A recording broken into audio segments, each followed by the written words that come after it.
बाक्सा जिल्ला भारत भुटान सीमानि सुबनकाटायाव मैदेरनि उदखार। सीमा ओनसोलनि सुबुंफोरा गिख्रंथाव थासारिजों जिउ खुंनांदों। न' बांजों लोगोसे गोबां आबादनि सिलिंखार। आसाम हादरसायाव मानसि आरो मैदेरनि गेजेराव जानाय दाङाबाजिया गोदान बाथ्रा नङा। हादरसानि दाब दाब जायगायाव मैदेरनि उदखार खालामनाय जाथाया सम सम जाबोबाय थादों। हाग्रा बिफाना बेनि सायाव गोख्रों राहा लाबोदोंब्लाबो दिनैसिम मानसि आरो मैदेरनि गेजेराव जानाय दाङाबाजिया जोबनानै थाङाखै। मख'जाथावदि बाक्सा जिल्ला भारत भुटान सीमानि सुबनकाटा ओनसोलाव बावैसो सान सिगांनिफ्रायनो हाग्रानि मैदेरा उदखार खालामबोबाय थादों। बेबादिनो दिनै फुंबिलिनि 3:30 समाव सुबनकाटा ओनसोलाव रायजो जानाय गोबां सुबुंनि न' बांफोरखौ हाग्रानि मैदेरा सिफायलांनायजों लोगोसे बाक्सा जिल्ला बाथाबारि बिट फरेस्ट मावख'नि बेन्दोङाव थानाय सुबनकाटा VCDCनि मावख', सुबनकाटा बाजार अंगनबादि सेन्टार आरो सुबनकाटा जौसिन फरायसालिनि न'नि बेराखौ सिफायना गालाङो। गुबुन फारसेथिं हाग्रानि मैदेरनि बेबायदि सानफ्रोमबो उदखार खालामफैबाय थानायखौ हाग्रा बिफाना थाबैनो होबथानायनि राहा लानांगौ होनना सुबनकाटा ओनसोलनि रायजो राजाफोरा सोरखारखौ खावलायदों।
गोदोना सानाय, सिनस्रि सानाय, जरा जरा सानाय, हान्थु सानाय आरो खर' सानाय बायदि जेंनानि फाहामथायनि मिरु SI निउर' थेरापि।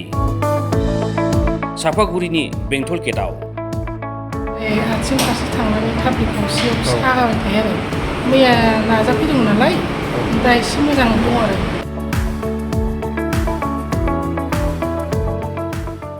आङो निउर' थेरापिस्ट बङाइगाव सापागुरि बेंटल गेटआव बाहाय बे आं निउर' थेरापि होनाय मोनसे थेरापिस्टखौ आं सालायो।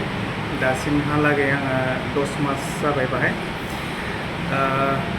10 मासनि गेजेराव गोबां मानसियानो माने बेबायदि हामनानै थांनायखौ थांबाय, मोजां मोनबाय। सोरहाबा पेरालाइज, सोरहाबा बेबायदिनो सिनस्रि सानायफोर, सेटिका जानायफोर, सार्भाइकेलनि प्रब्लेम बा हान्थु सानाय, एंगल सानायफोर, टेनिस एल्ब'फोर, माइग्रेनफोर नैबेफोर बेमारफ्रा हामनानै थांबाय। सिनस्रियाव सानाय जादों आरो बेनो आथिं फारसे थांनानै थाब्लिक गंसेयाव सागाबाय थायो आरो मैया नाजाफैदोंमोन नालाय दा एसे मोजां दं आरो दोनथ'ला माइनो फ्रि। दा मोजां मोनबाय आरोना? आं सिनस्रि सानाय जादोंमोन फार्स्टआव, ओमफ्राय सिनस्रि सानाय जानानै थाबायनो हायि जादोंमोन। 1 सप्तायानो जाबायमोन। खामानि जायाखैमोन, दा बेयाव फैनानै माने थाबायनो हाबाय। दा मोजां मोनबाय आङो, मोजां थाबायनो हाबाय।